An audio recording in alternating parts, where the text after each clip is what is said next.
நம்மளுடைய கோயில் பயணத்துல தென்காசி மாவட்டம் குற்றாலத்தில் அருகிலே இருக்கக்கூடிய முருகர் கோவில் திருவிளஞ்சி. அப்படி சொன்னா நிறைய பேருக்கு தெரியாது. இளஞ்சி முருகன் அப்படின்னு சொன்னா டக்குன்னு தெரியும். அவ்வளவு சிறப்பு பெற்ற ஒரு கோயில். சித்ரா நதி கரை ஓரமாகவே அமைந்திருக்கின்ற முருகர் கோயில்.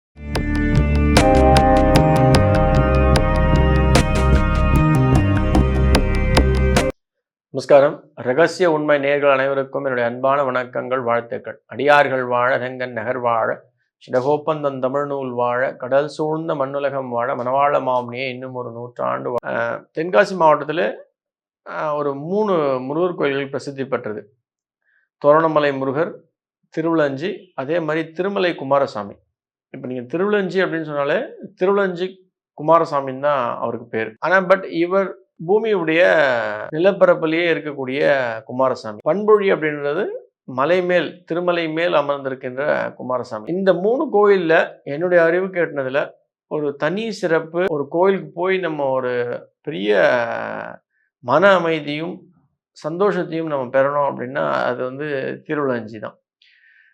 மனிதருக்கு பரிபூர்ண அமைதியையும் சாந்தத்தையும் அது ஒரு தனி சக்தியையும் கொடுக்கக்கூடிய இடம் அப்படின்னா நம்ம திருவிளஞ்சி முருகர். இது ஏன் அப்படின்னா அந்த கோயிலுடைய அமைப்பு. நான் ஏற்கனவே சொன்ன மாதிரி இந்த கோயிலுடைய வடக்கு பக்கத்தில் 6 சித்ரா நதி ஓடிக்கொண்டே இருக்கும்.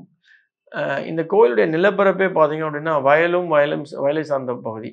தெற்கு மேற்கு எப்பயுமே திருநெல்வேலி மாவட்டத்துக்கு அந்த மலையுடைய அமைப்பு ஒரு பெரிய ஒரு கிஃப்ட். அந்த வெஸ்டர்ன் காட்ஸ், மேற்கு தொடர்ச்சி மலைகளுடைய அமைப்பு அது கிட்டத்தட்ட நீண்டு கொண்டே மகாராஷ்டிரா, குஜராத் வரலும், கர்நாடகா தாண்டி அப்படியே நீண்டு கொண்டே போகும் கேரளாவிலேருந்து. அந்த அளவுக்கு ஒரு பெரிய ஒரு பலமாக அமைகிறது இந்த மாவட்டத்திற்கு.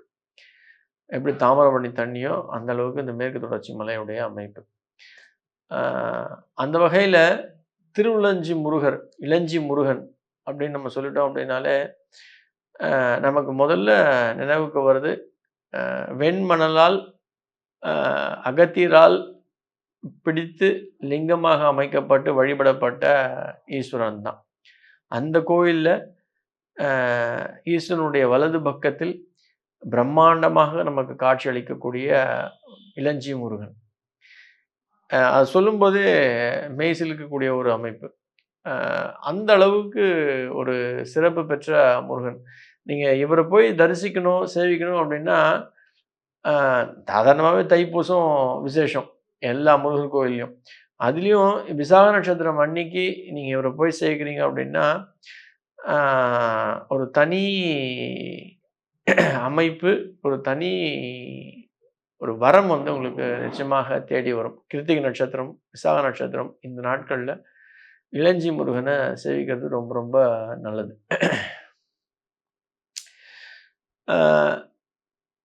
முனிவர் அகத்திய முனிவர் சிவனடியார் வேடத்தில் போய் பெருமாளை தரிசிக்கணும் அப்படின்னு கேட்கும்பொழுது வைணவர்கள் அகத்தியரை போகிறதுக்கு வழி மறைச்சிடுறார். அவருக்கு வழி விடலை பெருமாளை சேவிக்கிறதுக்கு. அதனால் அவர் முருகனிடம் முறையிட்டதால் முருகன் அவருடைய ஞான சக்தியினால் அந்த பெருமாளையே சிவலிங்கமாக மாற்றக்கூடிய ஒரு அமைப்பை பெற்று அகத்தியருக்கு சிவனும் பெருமாளும் ஒன்று, அந்த ஒரு வடிவம்தான் நான் முருகன் அப்படின்றத எடுத்துரைத்த இடம்தான் இந்த இளஞ்சி முருகன். அந்த அளவுக்கு சிறப்பு பெற்ற ஒரு கோயில். ஹரியும் சிவனும் ஒன்று அப்படின்னு சொல்றது போல அந்த அமைப்பை பெற்றவர் தான் முருகன். அவரே வடிவமாக காட்சி கொடுக்கிறார். அவருடைய ஆற்றலினால், அவருடைய அறிவாற்றலினால் நம்ம அகத்தியர் முனிவருக்கு காட்சி கொடுத்து அவருக்கு அந்த பெருமாளை தரிசிக்கிறதுக்கு ஒரு வழிவகுத்து கொடுத்தார். அவருக்கு இன்னொரு பேரும் உண்டு, வரதராஜ குமாரன்னு பேர் உண்டு. அதனால தான் பெருமாளுடைய அமைப்பு பெற்ற நமக்கு வழிபடுறதுக்கு அன்னைக்கு அகஸ்தியருக்கு வழிபடுறதுக்கு வழிபட்டதால், அந்த ஞானத்தை கொடுத்ததால் அவருக்கு வரதராஜ பெருமாள், வரதராஜ குமாரன் அப்படின்னு ஒரு தனி சிறப்பு பேரும் உண்டு. இந்த கோவிலுடைய அமைப்பு அங்கே போனீங்க அப்படின்னா அந்த சித்ரா நதியுடைய சலசலப்பு, அந்த நதி ஓடிக்கொடுங்கின்ற அந்த ஓட்டம் நமக்கு காதுலேயே வந்து அழகா அமைதியான ஒரு இடத்துல அந்த நதி ஓடுகின்ற அந்த சத்தம் வந்து சிறப்பாக இருக்கும். இது போய் அனுபவிச்சா தான் தெரியும். நீங்க தென்காசி மாவட்டம் போறீங்க, திருநெல்வேலி மாவட்டம் போறீங்க அப்படின்னா, இல்ல குற்றாலத்துக்கு வெக்கேஷன் போறீங்க அப்படின்னா, அவசியம் சேவிக்க வேண்டிய கோவில்ல முக்கியமான முருகர் கோவில் இளஞ்சி முருகன். என்னதான் வந்து நம்ம பண்பொழி வந்து முக்கியத்துவம் பெற்றாலும், பட் இந்த கோயில் வந்து தனி சிறப்பு பெற்ற பழமை வாய்ந்த, தொன்மை வாய்ந்த கோயில்.